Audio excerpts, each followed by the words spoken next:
Alright, welcome back to the world of Legaia. This first part's just gonna be quick.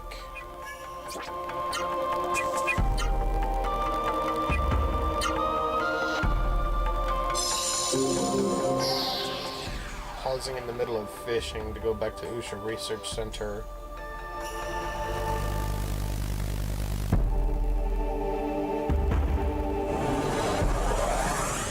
Sorry about the video, I don't know what happened. It's zoomed in way too far, and it's really shaky.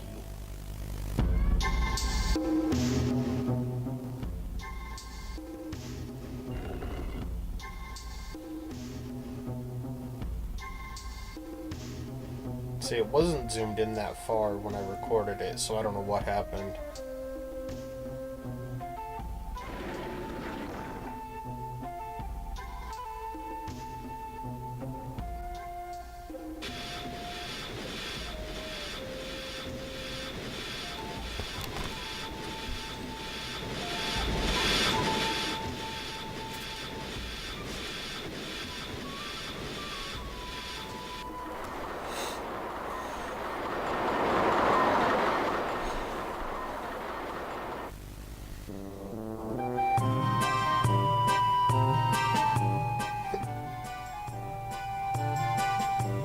I wasn't sure exactly where I was headed, I just had a general idea.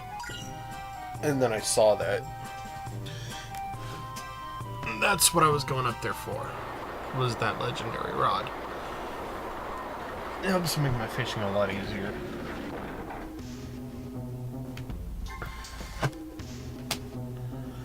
Legendary rod is a lot stronger. It helps me reel in larger catches more easily.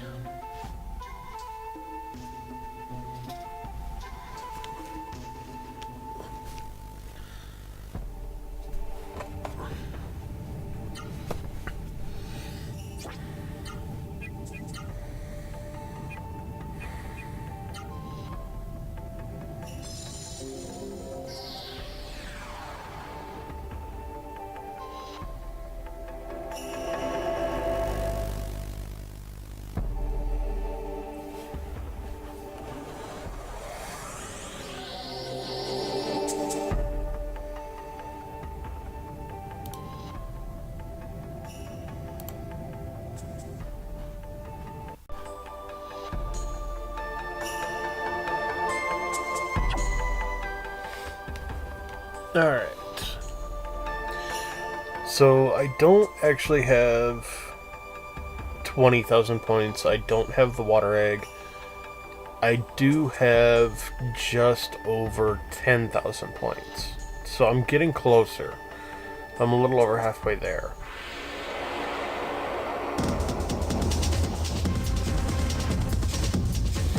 So, hopefully by this point next time I'll have it. And now it's zoomed back out. That's weird. See? Maybe it was just that first section that was zoomed in so far.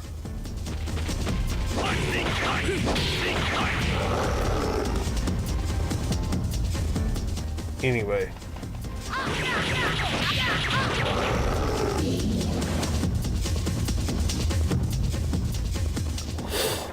We're headed on up to our next destination.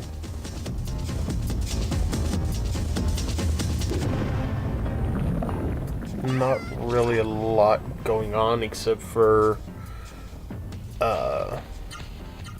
some random battles.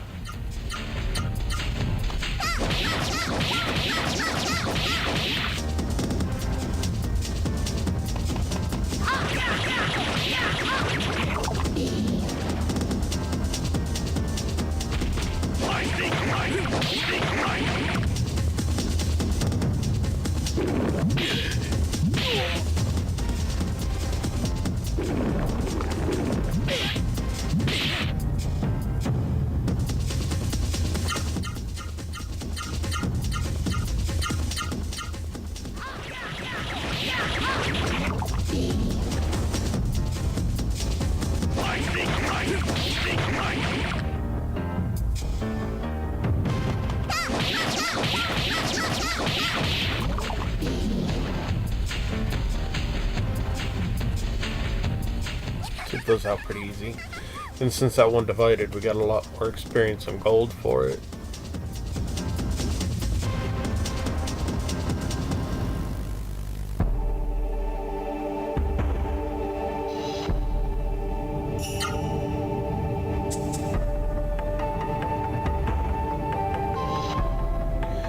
That mountain there is where we're headed.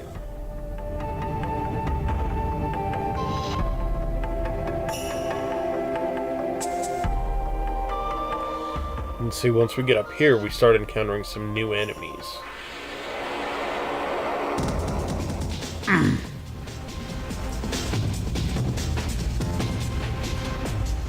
Which actually does kind of make sense, because the two areas were cut off from each other.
The death trigger is basically just a more powerful version of the Sevicus Island's Hell's trigger.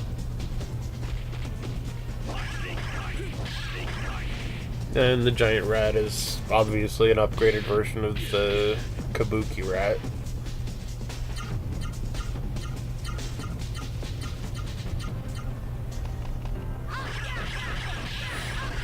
Which I didn't give him the opportunity, but I'm assuming probably steals from you, if I remember right.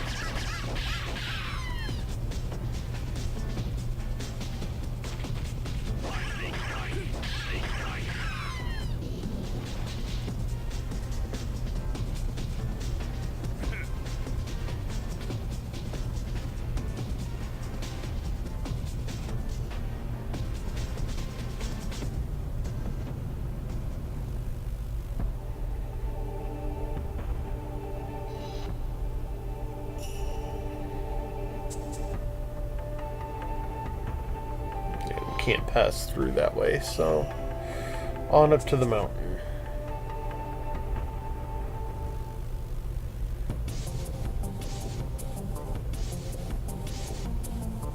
Mount Dhini. You might as well save the game first.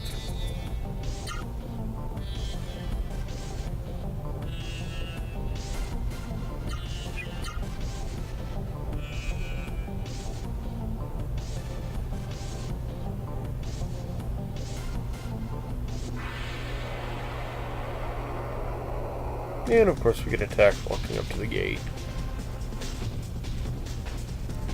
Because why not? An iota, which as you can tell is a earth shadow.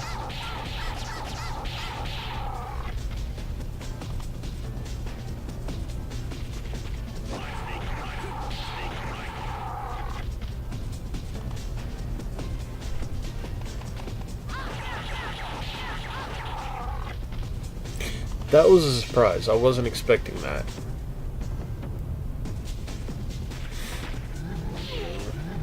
Thought I had it level on top, but I guess not. Off by just a tiny, tiny bit.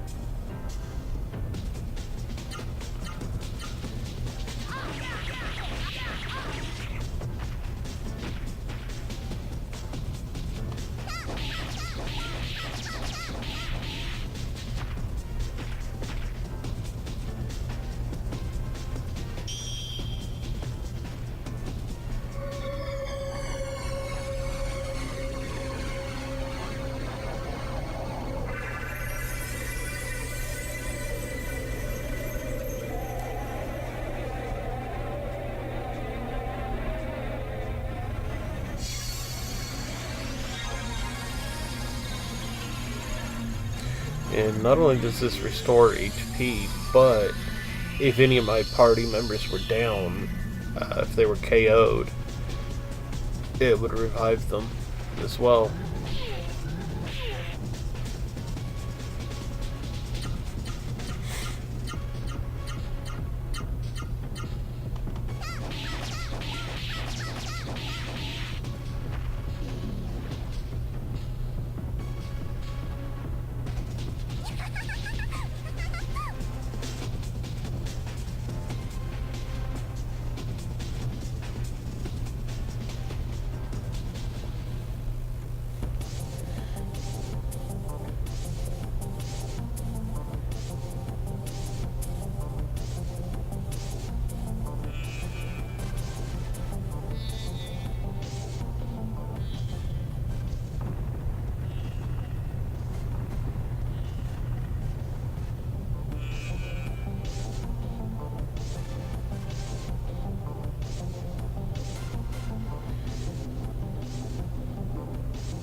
And nothing to the left, so off to the right.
Sweet.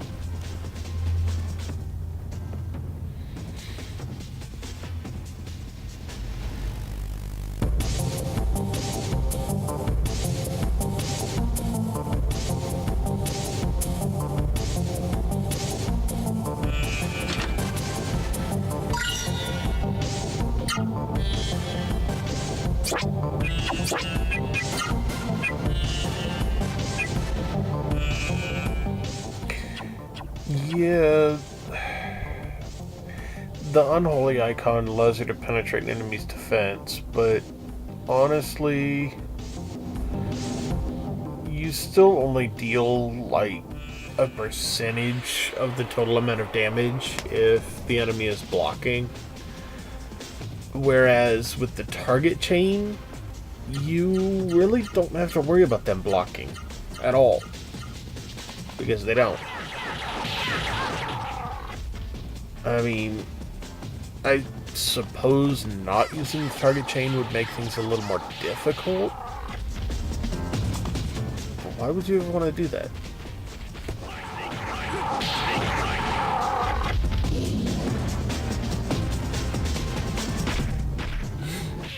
Why wouldn't you want to make the battles as easy as possible? Why give your enemy an advantage that they don't need?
If you notice, this is laid out almost exactly like Mount Rikaroa back in Drake Kingdom.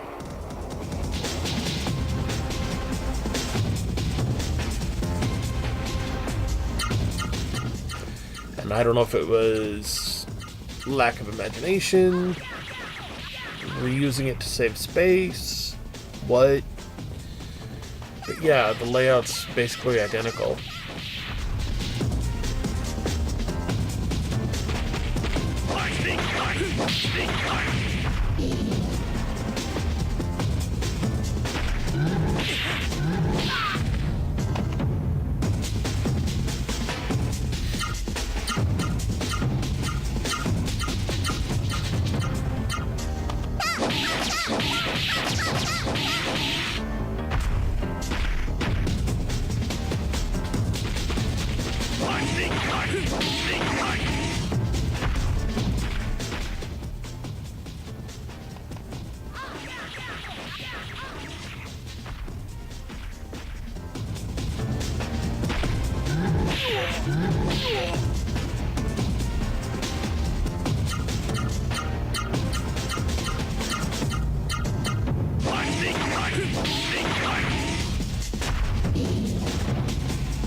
Now that is really shocking, him going first.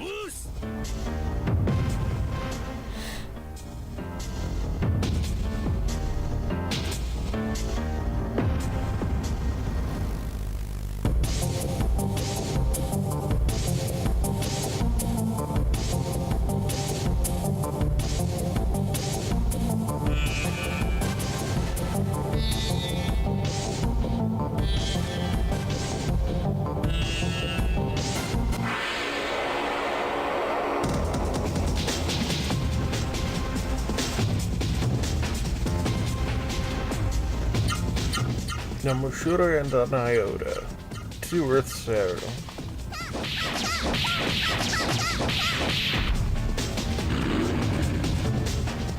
Sorry, kind of slurred the Seru there. Didn't mean to.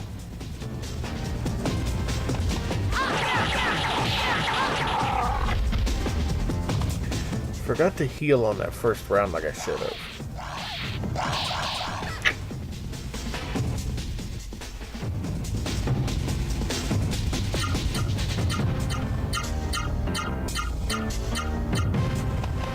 Didn't heal there either. That was kind of stupid.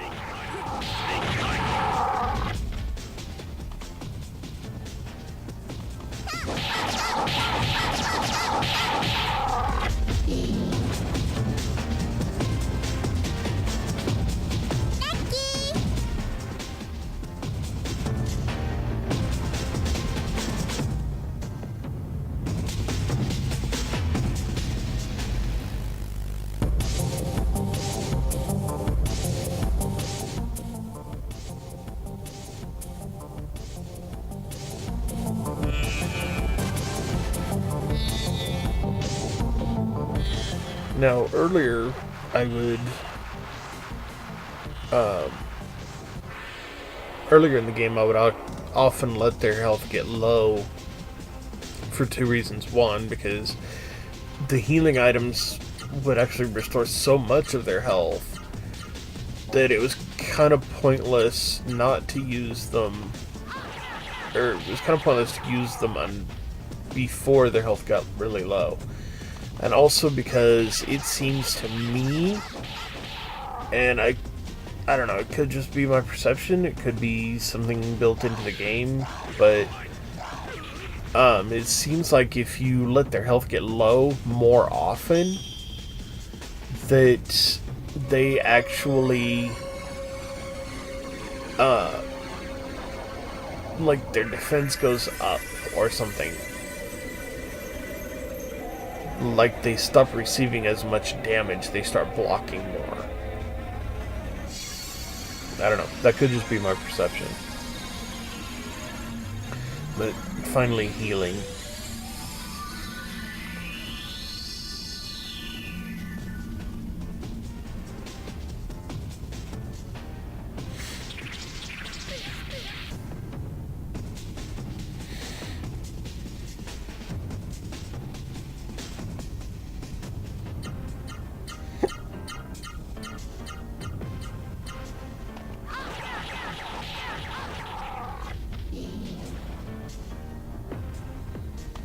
I kept hoping one of the others would absorb an iota too, but it never did happen.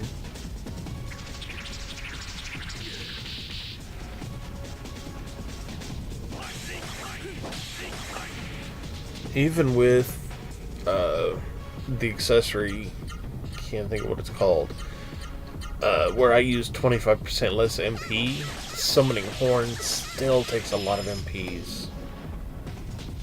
Especially summoning twice.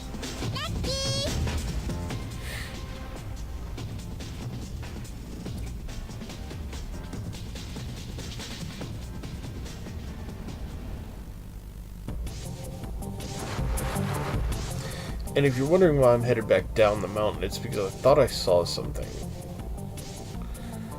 back before we started to climb. And I thought I saw another path down around here.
That's cool, the same amount of experience and gold.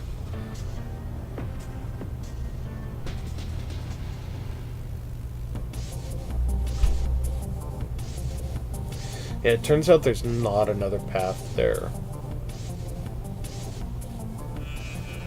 But I thought I saw one, so that's why I wanted to check it out. Yeah, see, it kind of looks like there's another path right there, but there isn't. And it's the Spirit Jewel that uses 25% less MP.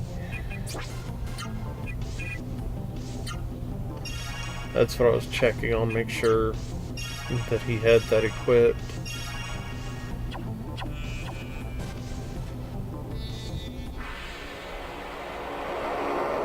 So now that I know there's no pathway, it's back up to where we left off. To Mushura.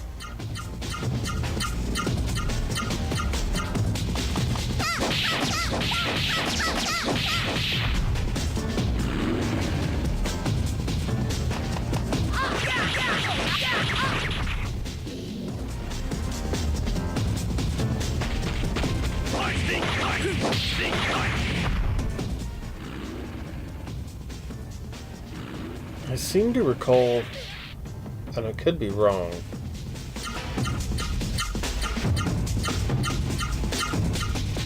but I seem to recall Gaijin Goomba mentioning a Japanese demon of some kind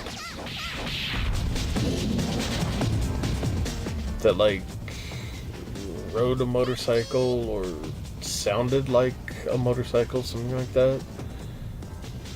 I might have to go back and rewatch some of his videos and see if I can find it. Get into friggin' cave.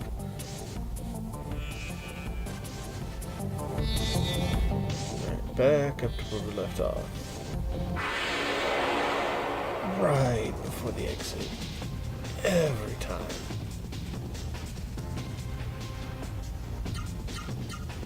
No setter this time.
Mushura and Iota again.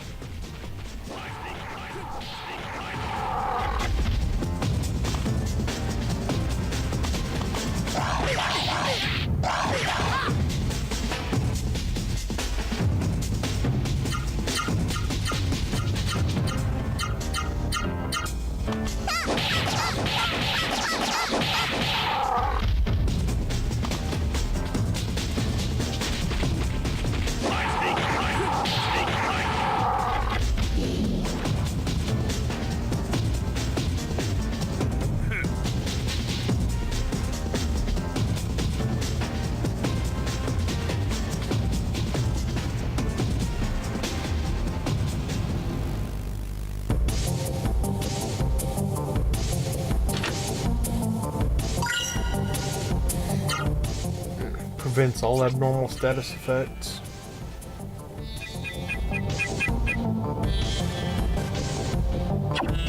Nullify, prevent, same thing. Nullify is just a little fancier word. I came back because it looks like there's a path heading off to the left, but it's so close to where you come in, you can't do anything.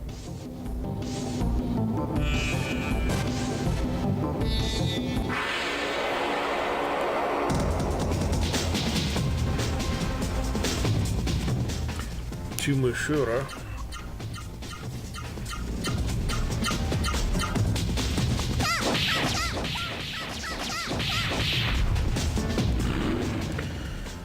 I need to start going back to using my magic again.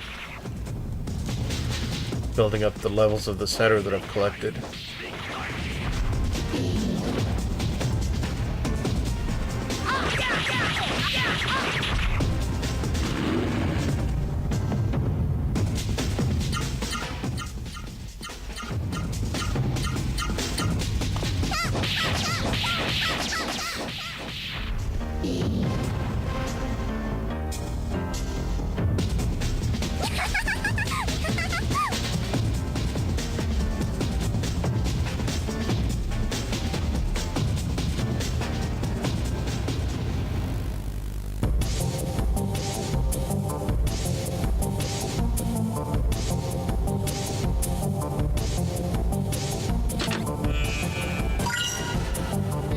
Sweet, that'll always come in handy.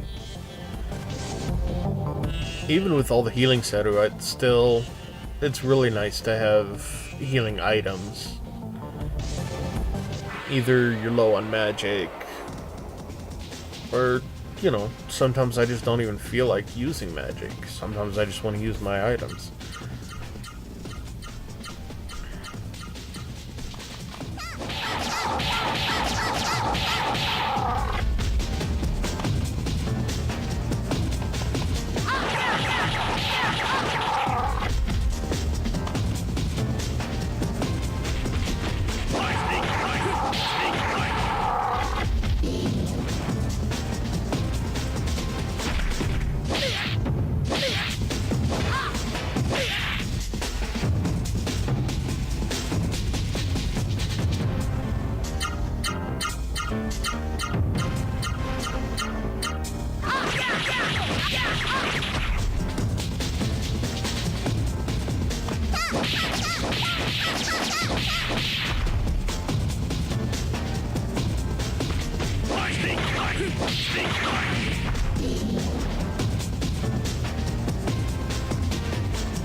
Okay, we're getting closer to the summit.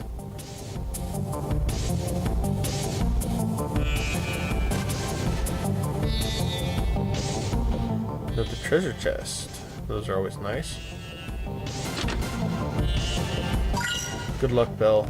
Reduces the encounter rate.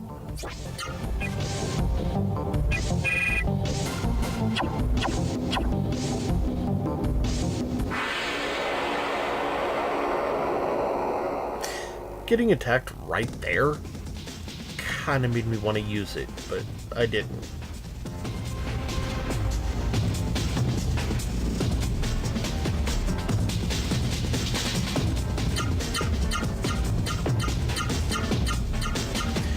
While it's not something I actively try to get in my favor, surprising the enemy is always pleasant.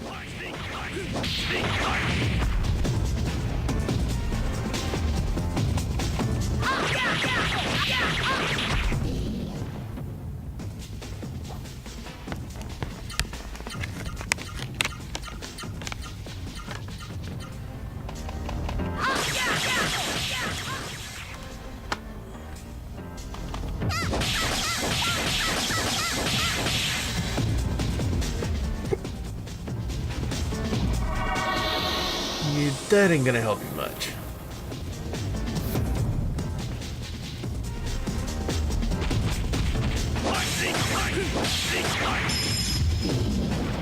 Bye-bye.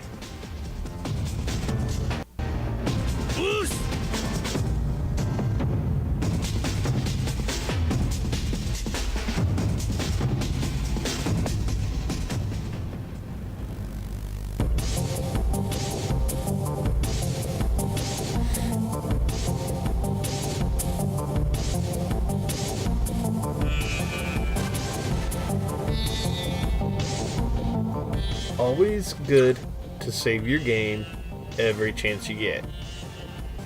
Because you never know when you're going to get another chance. Now in this game, yeah, save points are fairly obvious. You know, it's pretty obvious where they're going to be.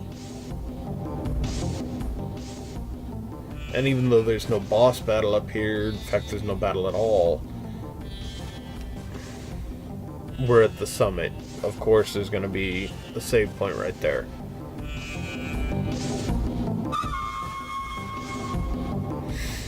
Yeah, just a real short, quick tone.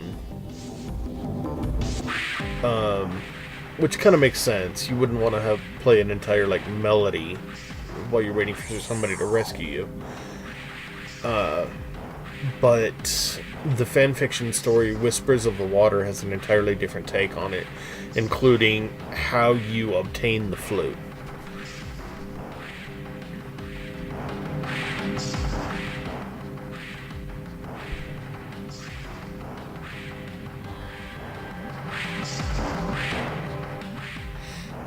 And where in this game you obtain the Seru Mule, which is probably not how you pronounce that,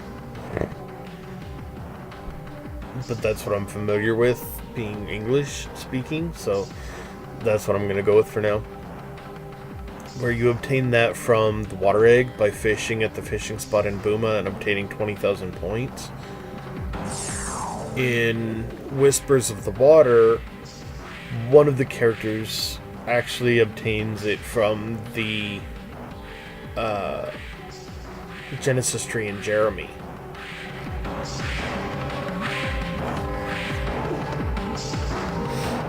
Which, I don't know how that's going to affect getting the Miracle Arts later. I am assuming they have a plan for that.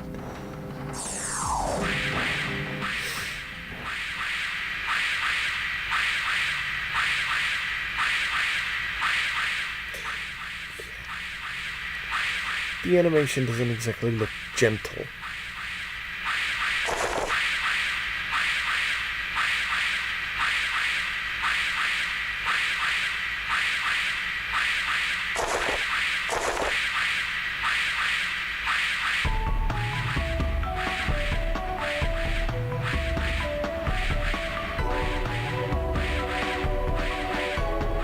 I can kind of understand Gala getting excited too. I mean, who hasn't dreamt of flying?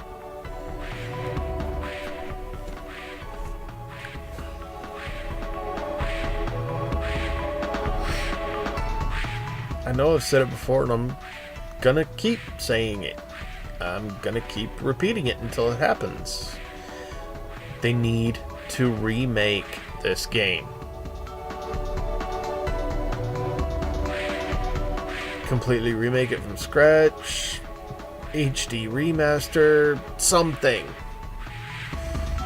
Bring it into the modern age.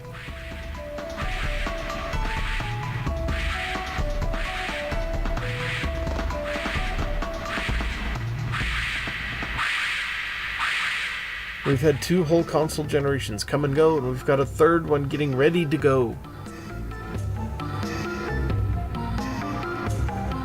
Probably going to be at least 2 years before the PS5 comes out, but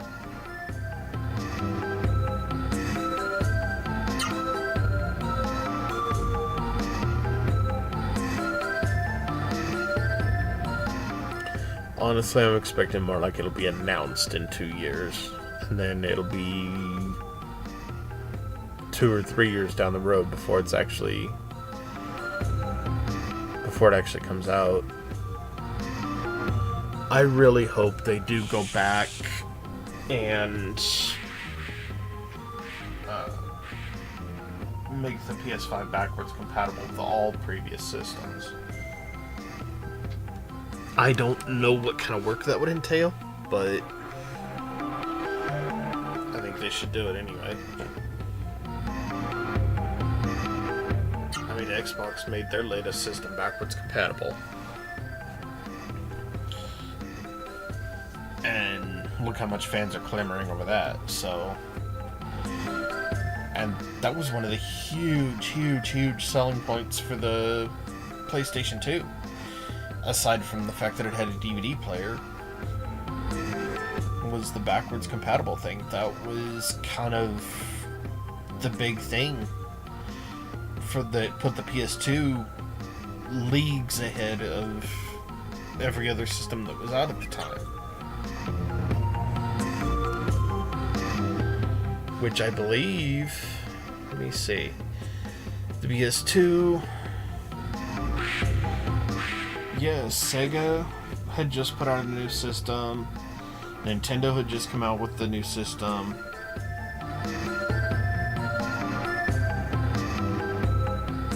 yeah, none of them were backwards compatible. Xbox wasn't even a thing yet, I don't think. I'd have to go back and look. So yeah, the big two from the previous generation had new consoles out that weren't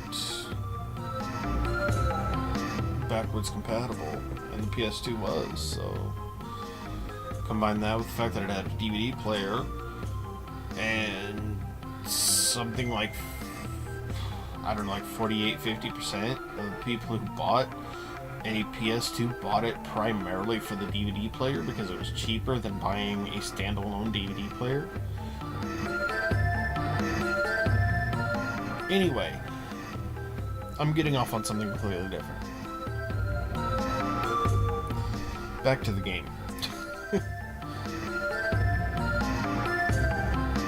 Just kind of wandering around the Soren camp talking to everybody.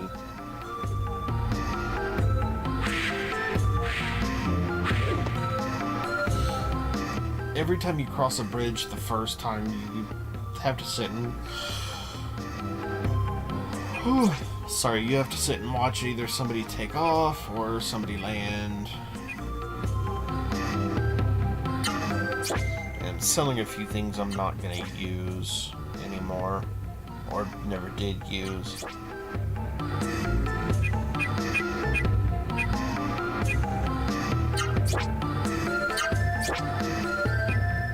That Wonder Amulet is really worth a lot.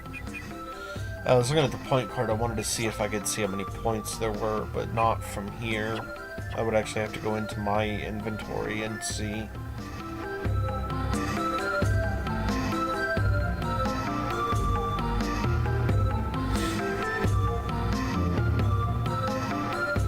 Not enough room to get past her here.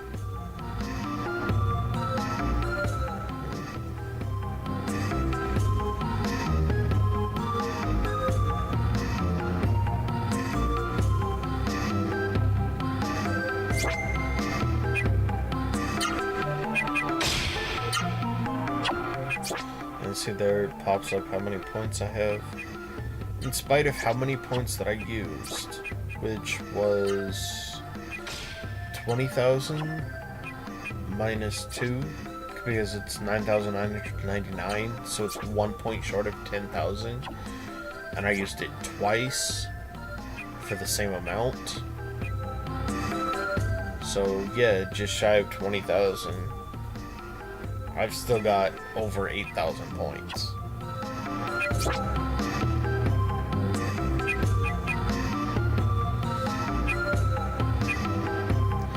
I didn't want to sell the Wonder Amulet, but if I'm going to get the armor and stuff that I need, I really needed to.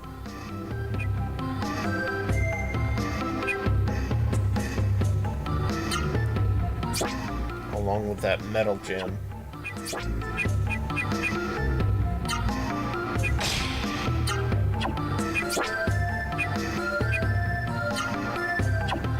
You almost sold the hunter clothes. Almost. Don't want to do that.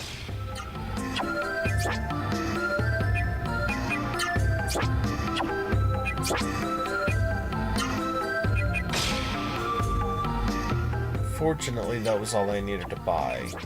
And I've got almost 15,000 points on the point card. Everything else that he has, we already have, so...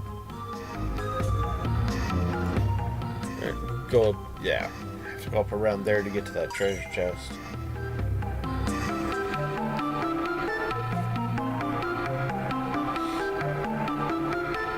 Head over here, talk to these guys. Yeah, I know, we're going to.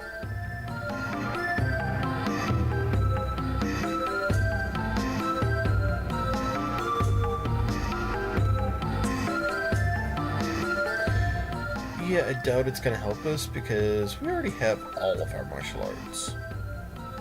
Or Byron arts, I should say.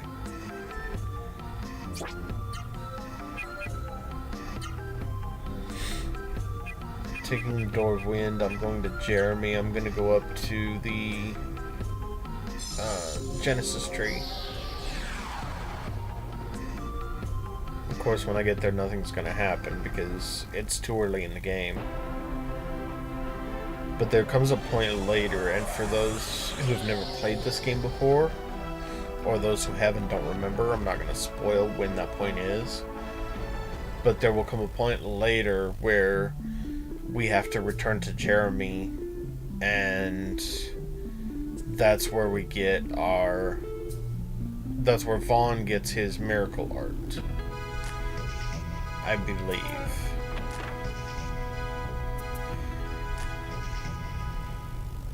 Or it might be, oof.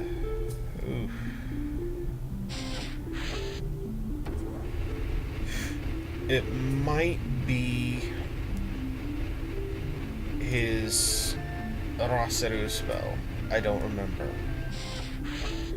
I'll have to look it up.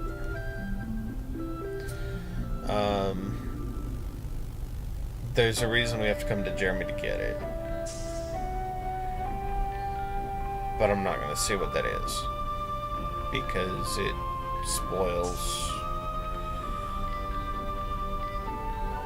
what I was trying to avoid spoiling. Noah's, of course, is Mount Rikaroa, where she got Terra, and Gala's is West Voss Forest. Or East Voss Forest, where he obtained Ozma. Because technically we obtained Ozma in West Voss Forest, but he was an egg, so he didn't actually bond with him until East Voss.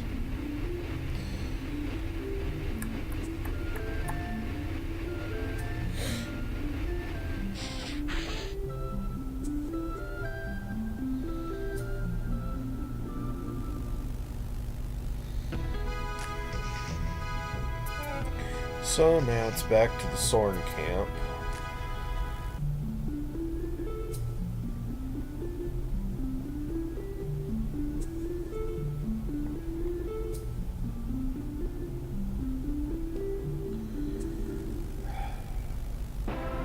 And I'll look it up and let you guys know what it was that we get from the Genesis trees later.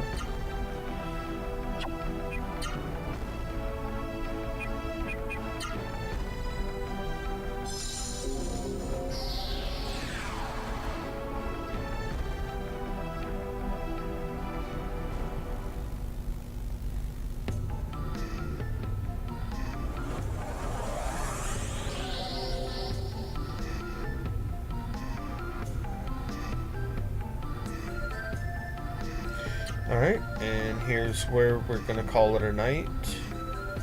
And I will see you again next week.